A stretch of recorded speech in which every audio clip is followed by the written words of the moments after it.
Assalamualaikum warahmatullahi wabarakatuh. Halo semuanya, perkenalkan nama saya Nabila Rabani dengan NPM 2418031044 dari Program Studi Farmasi Fakultas Kedokteran Universitas Lampung. Selamat menyaksikan.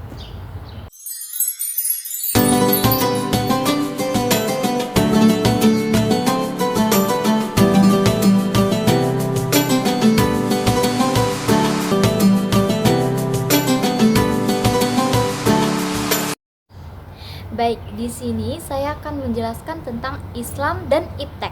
Kajian khusus tentang nilai pendidikan anti korupsi dan anti kekerasan seksual. Korupsi dan kekerasan seksual merupakan salah satu perbuatan yang sangat dilarang di ajaran Islam. Kedua perbuatan tersebut termasuk ke dalam perbuatan yang sangat zolim. Manusia seharusnya melaksanakan segala perintah yang disuruh oleh Allah Subhanahu wa Ta'ala. Kita sebagai hambanya harus selalu mengikuti seluruh yang diperintahkannya dan menghindari segala larangannya. Namun ketika manusia melanggarnya, ia pun telah menzolimi dirinya sendiri. Allah sudah menjelaskan di dalam Al-Quran betapa besarnya permusuhan antara iblis dengan manusia. Iblis selalu berusaha untuk menyesatkan manusia dari jalan yang benar. Salah satu contoh kasus korupsi yaitu kasus penyerobotan lahan negara untuk perkebunan kelapa sawit itu sebanyak 37.095 hektar. Nah, luas segitu bukan luas yang sedikit, sangat banyak sekali. Dan penyakit sosial lain seperti kekerasan seksual. Nah, kasus ini terus meningkat dari tahun ke tahunnya, sangat miris sekali. Upaya pemberantasan penyakit sosial masyarakat bisa dilakukan dengan yang pertama dengan penindakan dan yang kedua adalah pencegahan. Nah, upaya ini harus diberantas secara bersama-sama antara masyarakat dengan pemerintah. Kita harus bergotong royong untuk menciptakan masyarakat yang sejahtera. Nah, perguruan tinggi itu memiliki peranan penting di dalamnya. Kita sebagai mahasiswa harus selalu menegakkan kebenaran.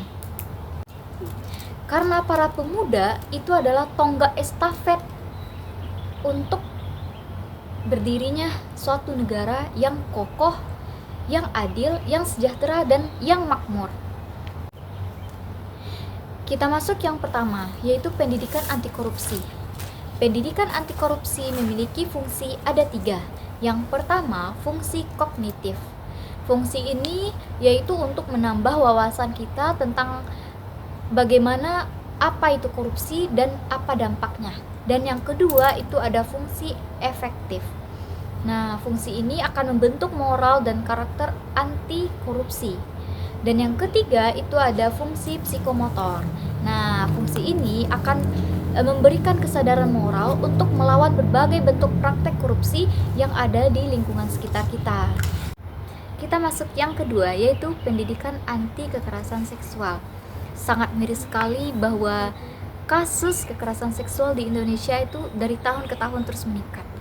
Kekerasan seksual adalah setiap perbuatan yang merendahkan, menghina, melecehkan atau menyerang tubuh dan fungsi reproduksi seseorang yang berakibat penderitaan psikis dan fisik, termasuk gangguan terhadap kesehatan reproduksi seseorang. Nah, lalu yang ketiga yaitu solusi permasalahan inklusi nilai-nilai pendidikan anti korupsi dan anti kekerasan seksual pada kurikulum pendidikan agama Islam di perguruan tinggi.